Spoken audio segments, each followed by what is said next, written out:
কোচবিহার ভবানীগঞ্জ বাজার এলাকার দাস ব্রাদার্স মোড়ে ভারতের ছাত্র ফেডারেশন কোচবিহার জেলা প্রকাশ্য সমাবেশে কমরেড দীপসিতা ধরের উপস্থিতিতে অনুষ্ঠিত হয়েছিল একজন সমাবেশ।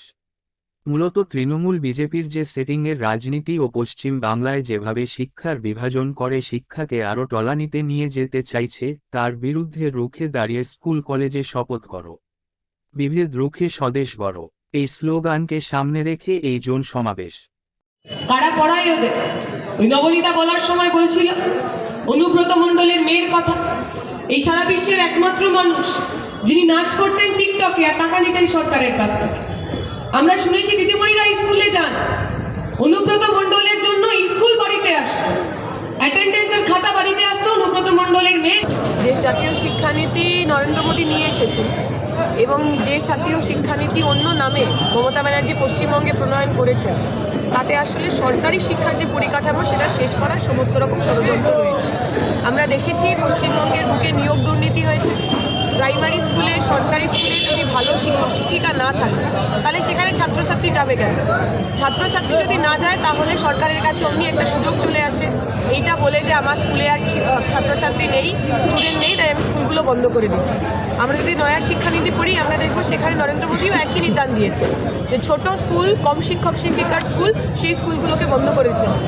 কিন্তু আমরা যারা বামপন্থী রাজনীতি করি আমাদের কাছে তো একটা বিকল্প রয়েছে।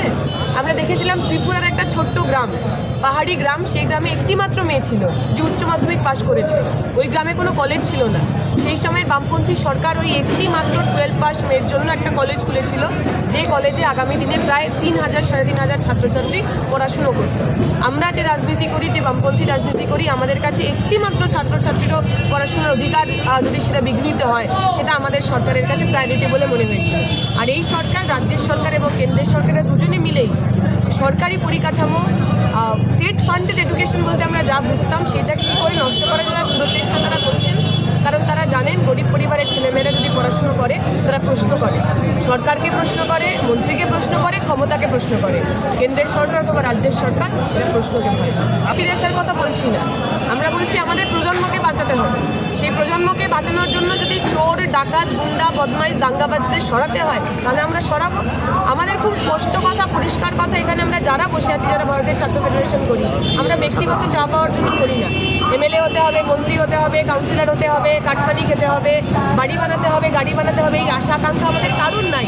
থাকলে 11 সালের পর থেকে আমরা বিজেপি অথবা 77 ফিরিয়ে আনতে হবে, কারণ আমার প্রজন্মকে বাঁচাতে হবে।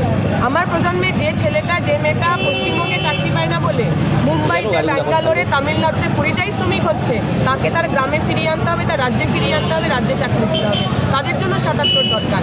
77 দরকার যাতে আমার বাড়ির মা বোনেরা, এই কোচবিহারের ঘটনা, একটা ছাত্রী সে খুন হয়, তার ধর্ষিতা হয়, সারা পশ্চিমবঙ্গের এমন একটা জেলাও নেই 11 সালের পর থেকে যেখানে মহিলাদের ওপর খুন ধর্ষণের ঘটনা ঘটেনি।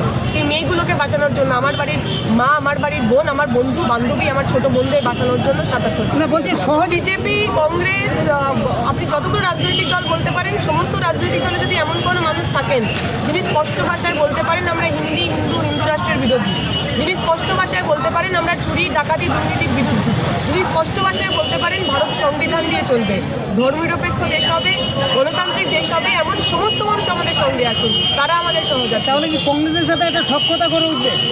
যে মানুষ, আমি আবার বলেছি, সে কংগ্রেস হতে পারে, সে অন্য যে কোনো রাজনৈতিক দল হতে পারে, আমাদের কাছে রাজনীতির চাইতে নীতিটা বেশি গুরুত্বপূর্ণ। রাজার নীতি না, সাধারণ মানুষের নীতি। মানুষের যদি নীতি ঠিক থাকে তিনি আমাদের সহযাত্রী হবেন, তিনি আমাদের সহযোগিতা হবেন।